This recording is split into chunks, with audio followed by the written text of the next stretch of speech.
Bismillahirrahmanirrahim. Alhamdulillah rabbil alamin, wassalatu wassalamu ala asyrafil anbiya'i wal mursalin sayyidina Muhammad wa ala alihi wa sahbihi ajma'in. Nawaitu ta'alluma wa ta'lim wa tazakkura wa tazkir wa naf'a wal intifa' wal ifadata wal istifadah wal hatha ala tamassuki bi kitabillahi wa sunnati rasulih sallallahu alaihi wasallam.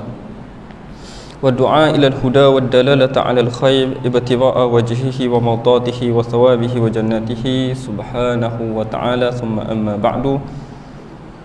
Assalamualaikum warahmatullahi wabarakatuh.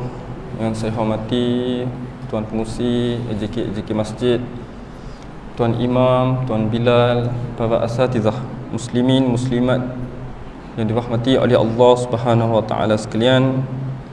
InsyaAllah pada subuh ini kita mengambil satu perbahasan dalam ilmu tauhid, iaitu berkaitan dengan keimanan kita kepada melihat Allah Subhanahu wa taala di syurga.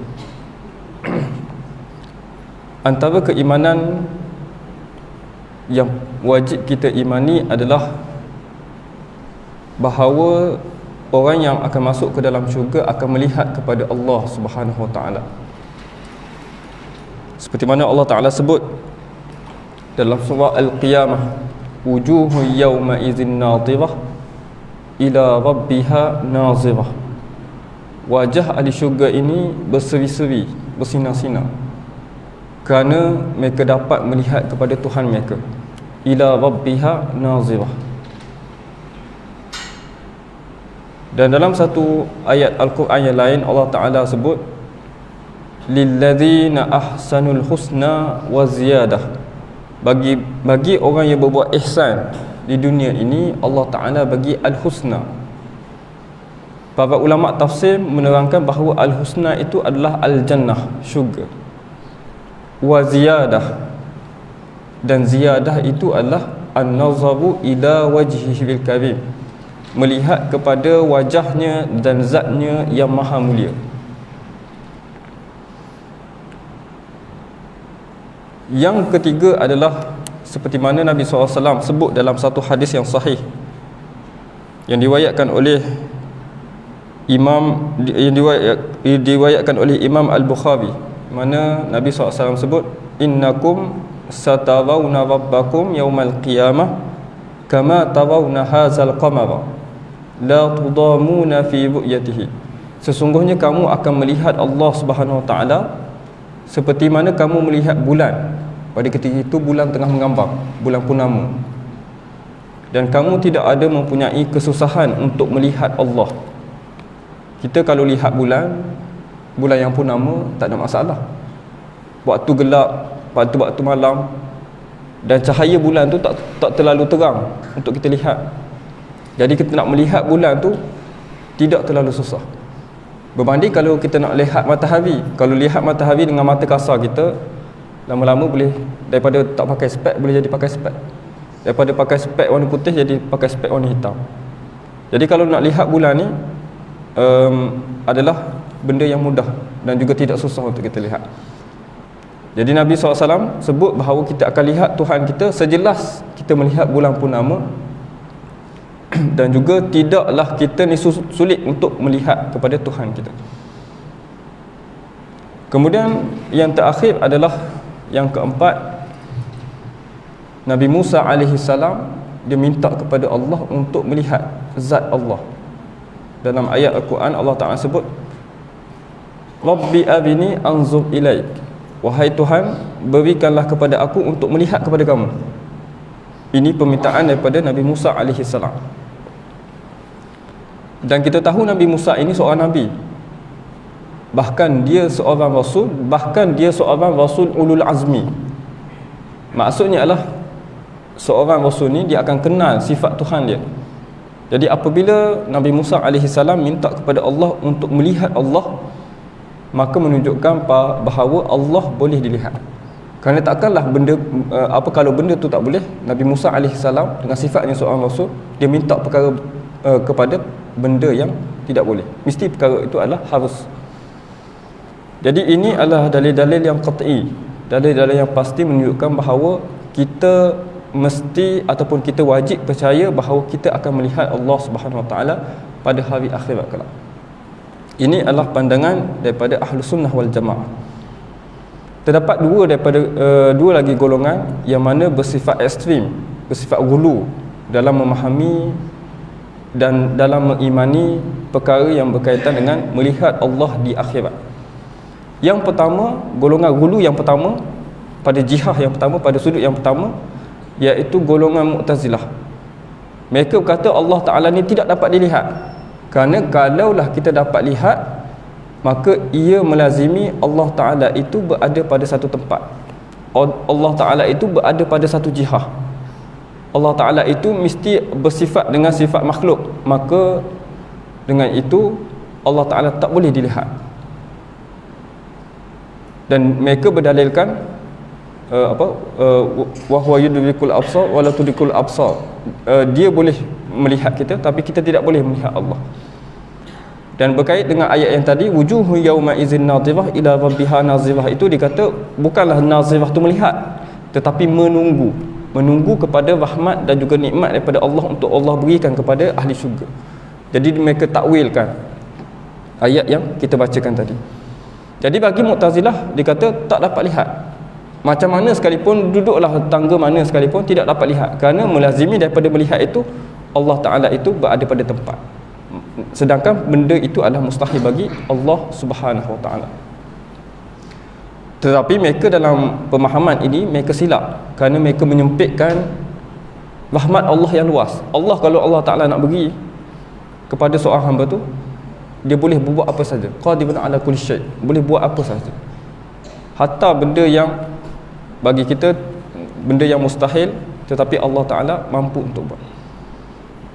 Dan perkara yang perlu kita tahu bahawa antara kenikmatan yang paling besar kita di syurga kelak bukanlah hurun ain, bukanlah bidadari, bukanlah makanan-makanan yang apa sahaja terlintas dalam fikiran kita akan datang ke hadapan kita, dan bukanlah juga tempat-tempat yang indah, tempat-tempat yang mewah, tetapi nikmat yang paling besar kita di syurga kelak adalah an-nazaru ila wajhihil karim, melihat kepada zat Allah yang maha mulia. Itu adalah nikmat yang paling besar kalau kita nak bandingkan di dunia ni lah. Tapi kalau nak yang sebenar, realitinya adalah berbeza, cuma nak dibandingkan bagaimana nikmat tersebut. Contoh, seorang tu dia suka dekat seorang, jatuh cinta, lama dah tak bertemu. Jadi apabila dia bertemu tu, dia melihat kepada wajah kekasih dia, maka hilang apa kesusahan sebelum ni, hilang dah apa dia lapar ke ketika itu, dia nak apa, tidak sihat ke ketika itu, hilang, kerana melihat kepada wajah kekasih dia yang lama dia tunggu. Ini baru di dunia, dan itu baru manusia. Tetapi kalau seseorang yang beriman, yang mana di dunia dia telah beribadat kepada Allah, dia bertakwa kepada Allah, dia berdoa kepada Allah, dia bermunajat kepada Allah, pada hari akhirat dia melihat kepada zat Allah, maka itu adalah sebesar-besar nikmat bagi seorang mukmin. Jadi itu golongan yang pertama. Golongan Mu'tazilah, dia menyempitkan rahmat Allah yang luas. Mereka kata tak boleh lihat selama-lamanya, macam mana sekalipun tak boleh lihat, kerana Allah Ta'ala itu, kalau kita kata boleh lihat, maka melazimi adanya jisim, adanya tempat, adanya jihad. Tetapi kita kata kita akan tafsirkan pandangan Ahlus Sunnah wal Jamaah. Yang ketiga, jihad satu lagi, pandangan yang ekstrim adalah golongan Mujassimah dan juga golongan Musyabbihah, yang mengatakan, golongan Mujassimah, mereka mengatakan bahawa Allah Ta'ala ini berjisim, ada bentuk. Dan golongan Musyabbihah yang mengatakan bahawa Allah Ta'ala ini ada sifat-sifat yang serupa dengan makhluk. Maka mereka ini mengatakan bahawa ya, kita boleh melihat dengan Allah Subhanahu Wa Ta'ala, dengan Allah Ta'ala berada satu tempat, Allah Ta'ala dengan jisimnya, dengan zatnya, dan kita akan melihat keseluruhan Allah Subhanahu Wa Ta'ala.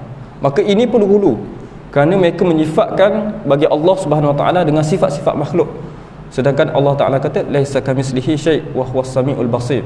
Allah Ta'ala ini tidak menjumpai sesuatu. Kalau kita nak tengok orang, contoh nak tengok orang, mesti salah satunya ialah kita ada upaya untuk melihat. Kalau orang buta tak boleh lihat. Yang kedua, mesti ada cahaya.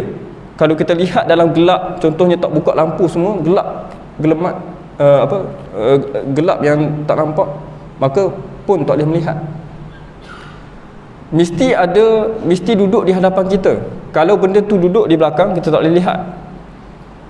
Mesti ada jarak di antara orang yang melihat dengan benda yang dilihat ataupun seseorang yang dilihat. Itu antara cara-cara untuk kita melihat sesuatu. Jadi itu kalau kita melihat benda yang bersifat hadis, yang bersifat dengan makhluk, yang dengan sifat-sifatnya. Tetapi Allah Ta'ala laisa kamitslihi syai' wa huwas samiul basir, dia tidak bersifat dengan sifat sedemikian. Sebab itu para ulama mentafsirkan terdapat dua cara untuk kita memahami wujuhu yauma idzin nadhirah ila rabbiha nadhirah. Pertama adalah kita menyerahkan cara melihat itu kepada Allah. Sebab kita tak tahu bagaimana bentuk, bagaimana apa kita kata sifat-sifat Allah Subhanahu Wa Taala, bagaimana cara kita melihat. Maka kita serahkan kepada Allah, tapi kita beriman dengan ayat ini dan kita meyakini bahawa kita akan melihat Allah. Macam mana bentuknya? Wallahu a'lam. Itu cara yang pertama. Cara yang kedua, cara yang pertama disebut sebagai tafwid, serah makna kepada Allah.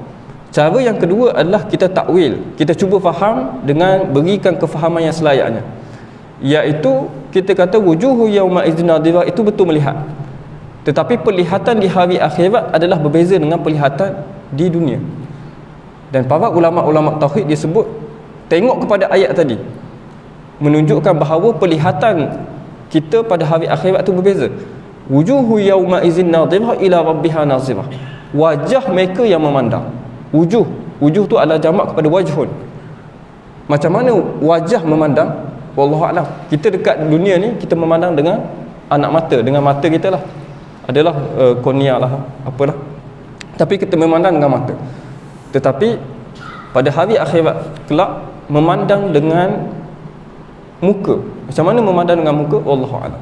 Tapi kita nak sebutkan adalah cara pandangan kita adalah berbeza dengan di dunia. Dan disebut Imam Al-Bajuri dalam kitabnya Hasyiah ala Jawharatut Tauhid adalah kita memandang Allah bikulli juz'in min ajza'il badan. Seluruh badan kita ni melihat Allah.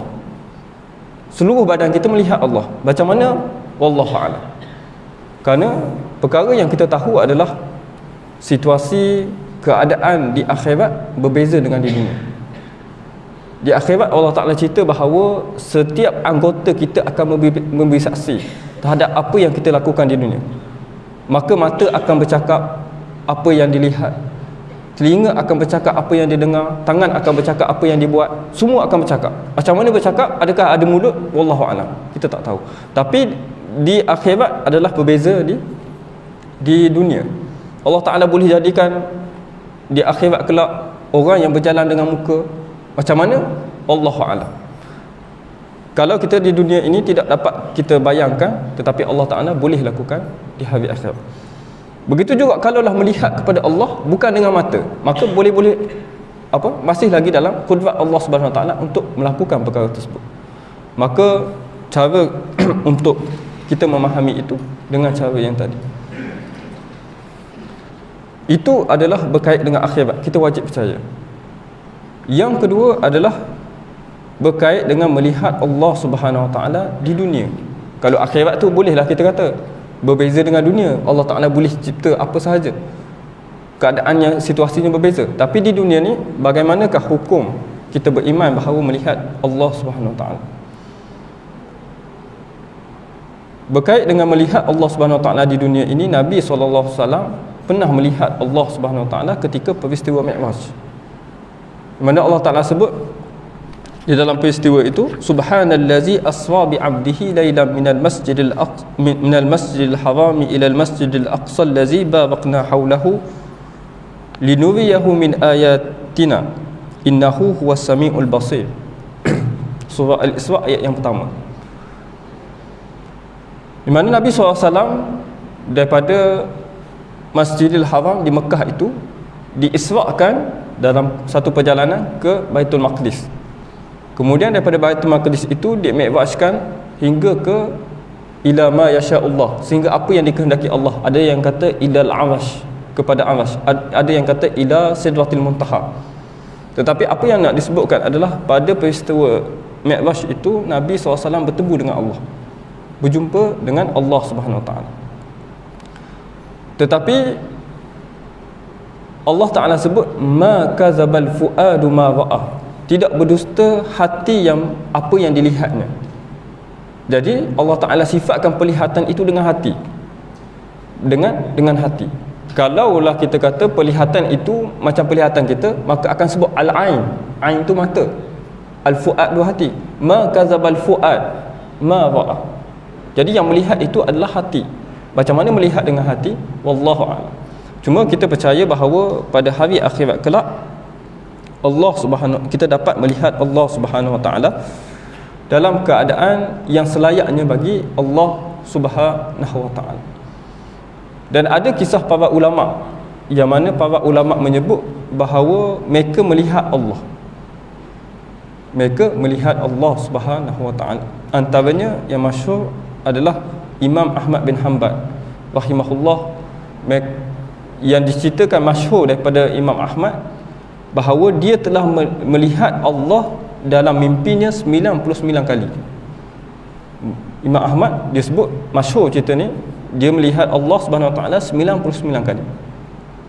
Kemudian dia cerita bahawa kalaulah dia lihat kali ke 100, maka dia akan tanya satu soalan, iaitu apakah amalan yang paling dicintai oleh Allah Subhanahu Wa Taala untuk seseorang hamba bertakarub kepadanya.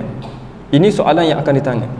Kemudian pada satu malam Imam Ahmad rahimahullah bermimpi berjumpa dengan Allah Subhanahu Wa Taala, dan dia bertanya tentang soalan tadi, apakah amalan yang paling dicintai oleh Allah untuk seorang hamba bertakarub kepadanya.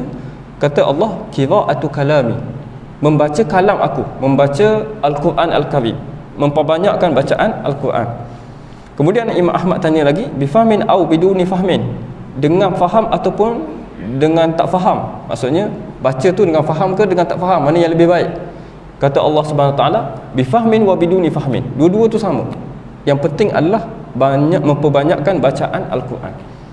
Ini riwayat yang masyhur tentang Imam Ahmad bin Hanbal yang mengatakan bahawa dia melihat Allah Ta'ala 100 kali, dan pada kali yang 100 tu dia bertanya soalan tersebut. Jadi para ulama nak memahami apakah yang dimaksudkan dengan kalam Imam Ahmad, dan macam mana kita nak memberi kefahaman kepada orang awam. Sebab apabila kita kata melihat itu, maka terlintas dalam fikiran kita melihat kepada satu bentuk dan juga sebagainya, sedangkan Allah tidak seperti itu. Laisa kamitslihi syai' wa huwas samiul basir. Maka kata para ulama, kalaulah apa yang dilihat oleh Imam Ahmad itu berbentuk jelmaan ke, berbentuk suara ke, berbentuk orang ke, berbentuk cahaya ke, maka itu bukan Allah. Kerana Allah itu adalah sifatnya laisa kamitslihi syai' wa huwas samiul basir. Bukan. Kerana Allah tak bersifat dengan sifat-sifat makhluk. Allah Ta'ala ni berbeza. Dan para ulama kata, dan kaedah ni kalau kita lekatkan kepala, kita akan selamat. Kullu ma khatara bibalik fallahu khilafu zalik. Apa sahaja yang terlintas dalam fikiran kita, maka Allah Ta'ala bukan seperti itu. Kerana apa yang terlintas daripada kita ni adalah apa yang pernah kita lihat, apa yang pernah kita tengok. Cuma kita cantum-cantumkan. Contoh macam unicorn.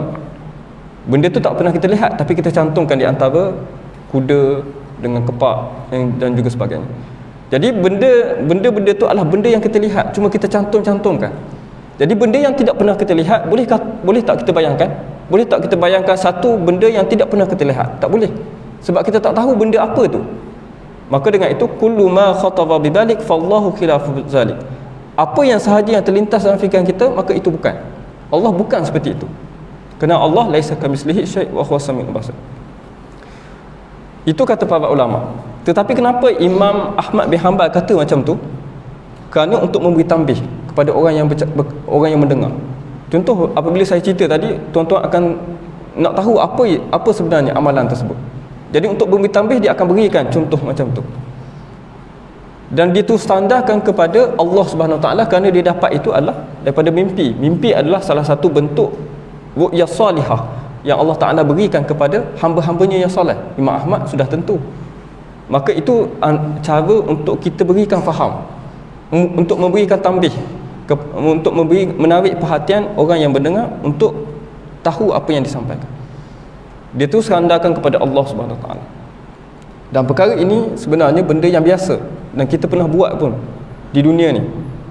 Kita tak sandarkan kepada benda yang sepatutnya realitinya yang beritahu kepada kita ataupun yang buat perkara tu, tapi kita sandarkan terus kepada yang paling tinggi. Contohnya ialah contoh kita lalu di Jalan Tun Razak tu, kita nampak KLCC lah contohnya, KLCC. Kemudian anak kita tanya kepada kita, siapa yang bina KLCC ni? Kita jawab Dr. Mahathir. Contohlah, ini bukan kempen. Dr. Mahathir pun tak bertanding sini. Kita kata Dr. Mahathir. Adakah jawapan kita tu betul?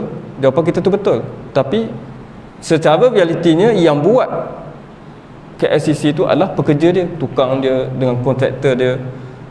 Yang buat semua tu adalah pekerja, syarikat yang dilantik. Tetapi kita sandarkan terus kepada Dr. Mahathir. Betul atau tidak? Betul. Sebab orang akan faham macam tu. Orang tak kenal pun siapa yang buat, siapa yang tu. Kalau Imam Ahmad sandarkan kepada suara, kepada cahaya, maka orang tak akan faham. Dia sandarkan terus kepada Allah. Maka dengan itu kita katakan bahawa benda ni adalah tidak salah. Dan Imam Ahmad bin Hanbal tidak berdusta kerana dia tu sandarkan perkara itu adalah perkara yang biasa. Itu yang pertama. Yang kedua, kata Imam Al-Bajuri, kalau yang dilihat itu dan juga cara kita melihat itu adalah bukan seperti makhluk. Cara melihat itu kama yaliku bijalalihi ta'ala, dengan selayaknya bagi Allah Subhanahu Wa Ta'ala, fahuwa huwa, kata Imam Al-Bajuri, maka itulah Allah. Tapi macam mana melihat? Bukanlah dalam bentuk makhluk seperti yang kita sebutkan tadi. Maka kalaulah pelihatannya seperti itu, maka fahuwa huwa, kata Imam Al-Bajuri. Adapun kaifiatnya kita tidak masuk ke dalam. Maka dengan perkara itu kita tahu bahawa kita wajib beriman kepada melihat Allah Subhanahu Wa Taala di akhirat kelak. Dan kita apabila kita tahu perkara ini, seeloknya dan juga sebaiknya kita selitkan doa kita dalam doa tersebut untuk berikan, rezekikan kepada kita melihat kepada Allah Subhanahu Wa Taala. Antara doa yang biasa kita dengar adalah Allahumma zuqna ru'yata ila wajhikal karim, ataupun Allahumma zuqna an-nazara ila wajhikal karim. Ya Allah, berikanlah kami, rezekikanlah kami kenikmatan untuk melihat kepada zatmu yang maha mulia. Kerana di hari akhirat kelak Allah kata kalla innahum ar-rabbihim lamahjubun. Sesungguhnya tidak sesekali golongan-golongan kafir ini akan terhijab daripada melihat Tuhan mereka. Golongan-golongan kafir, golongan-golongan yang tidak mempercayai Allah Subhanahu Wa Taala ini akan terhijab daripada melihat Allah. Tak akan dapat lihat. Mereka ni terpenjara di dalam neraka. Maka ini azab. Tak dapat melihat Allah Subhanahu Wa Taala di hari akhirat adalah satu ketidakberuntungan, satu azab. Maka apabila mereka terhijab, tak sampai doa mereka kepada Allah, tidak sampai rintihan mereka kepada Allah, maka itu adalah sebenar-benar azab. Terhijab daripada Allah Subhanahu Wa Taala pada hari akhirat. Maka kita berdoa kepada Allah supaya memasukkan kita ke dalam syurga. Dan yang kedua adalah merezekikan kepada kita untuk melihat kepada wajahnya ataupun zatnya yang mulia, kerana itu adalah sebesar-besar nikmat bagi ahli syurga. Itu yang pertama, keimanan kita untuk melihat Allah Subhanahu Wa Taala di hari akhirat kelak.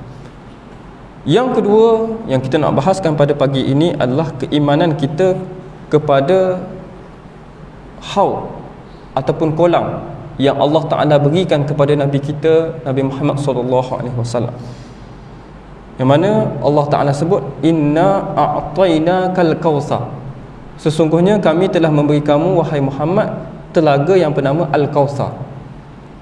Dan para ulama berkhilaf pendapat, kata Al-Kautsar itu adalah haud. Haud ni kolam. Ada yang terjemah telaga, tapi haud ni kolam. Haud ni yang lebih tepatnya adalah kolam, dan kita akan sebut kenapa kita terjemahkannya sebagai kolam. Jadi yang pertama, Al-Kautsar itu adalah kolam Nabi SAW. Dan yang kedua adalah kata Al-Kautsar itu nahrun fil jannah, satu anak sungai di dalam syurga. maka kita wajib percaya kerana Allah Ta'ala sebut dalam ayat yang kita baca tadi, surah Al-Kautsar ayat pertama, inna a'tainakal kautsar, adalah satu ayat Al-Quran yang qat'i, bahawa Allah Ta'ala akan memberikan kepada Nabi kita Nabi Muhammad SAW satu haud yang bernama Al-Kautsar.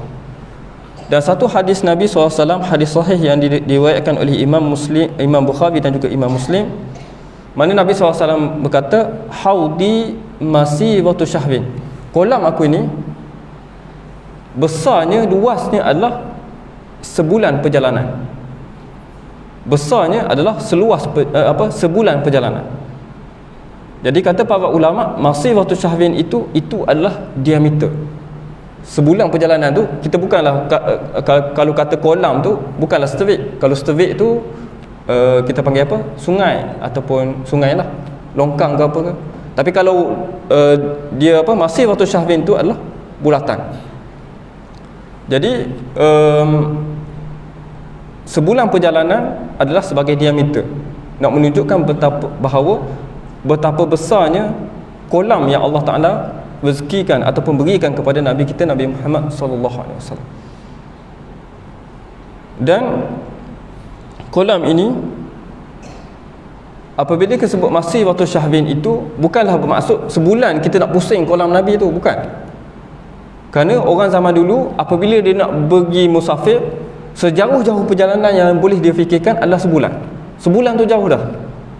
Kalau kita sehari suntuk tu memang jauh lah kita pergi. Mungkin daripada, tak tahulah, saya tak pernah try, tapi daripada Johor ke Perlis tu mungkin memakan masa macam tu, ataupun kurang. Jadi nak sebutkan bahawa kalau kita terfikir sehari perjalanan tu dah banyak dah. Sama juga dengan orang-orang zaman dulu, apabila disebut masiratu syahrin tu adalah panjang perjalanan. Jadi apa yang nak dimaksudkan adalah banyak, ataupun apa yang nak dimaksudkan adalah betapa besar, bukan maksud sebulan tu, tapi betapa besar. Kerana setakat itu sahaja yang boleh difahami oleh orang ketika itu. Contoh lagi, apabila Allah Ta'ala kata inna anzalnahu fi lailatul qadr, lailatul qadri khairun min alfi syahr. Lailatul Qadar itu adalah lebih baik daripada 1000 bulan.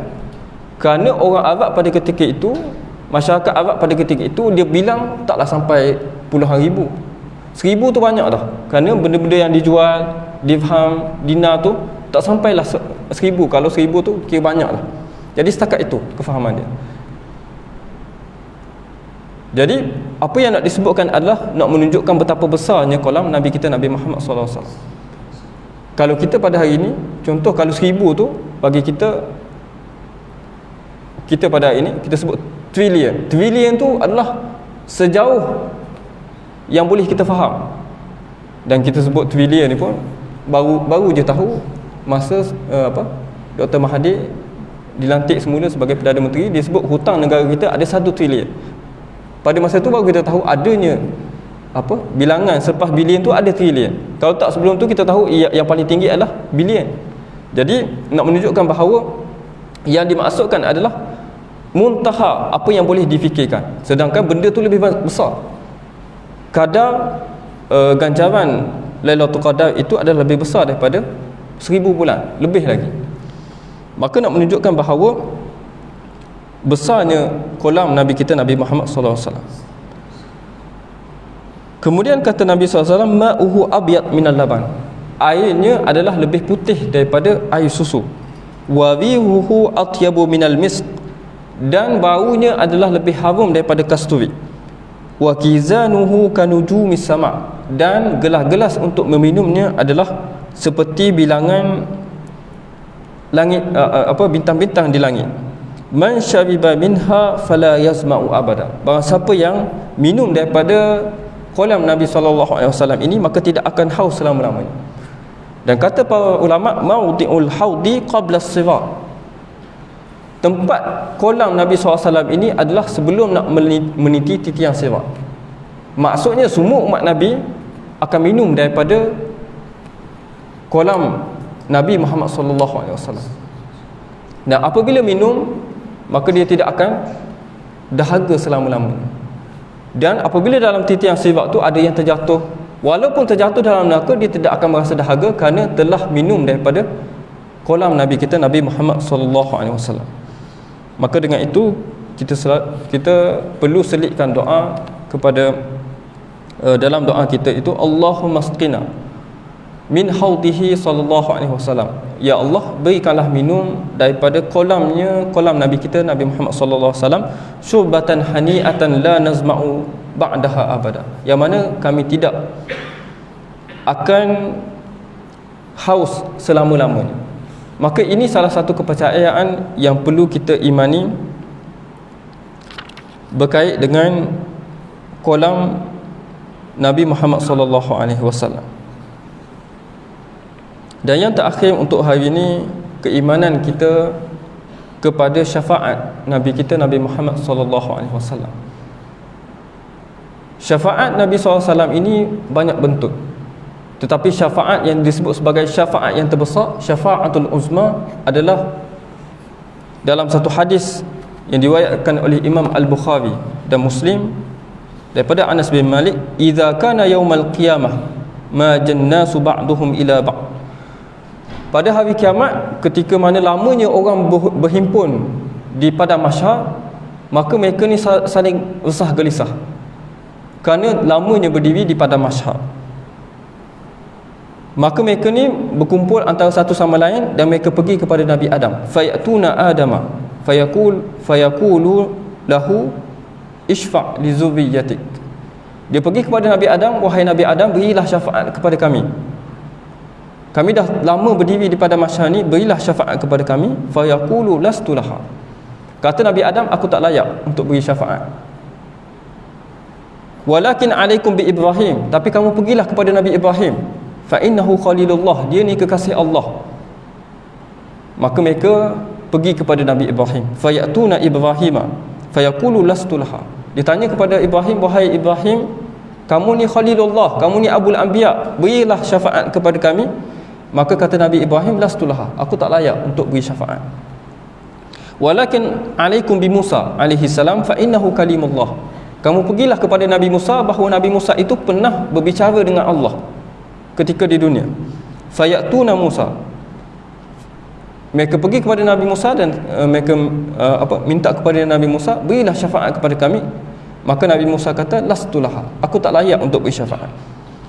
Walakin alaikum bi Isa alaihi salam fa innahu ruhullah wa kalimatuh. Tapi kamu pergilah kepada Nabi Isa. Nabi Isa ni Allah Taala lahirkannya tanpa ayah, terus lahir daripada Allah Taala tiupkan ruh ke dalam jasad Sayyidatina Maryam. Pergilah kepada Nabi Isa.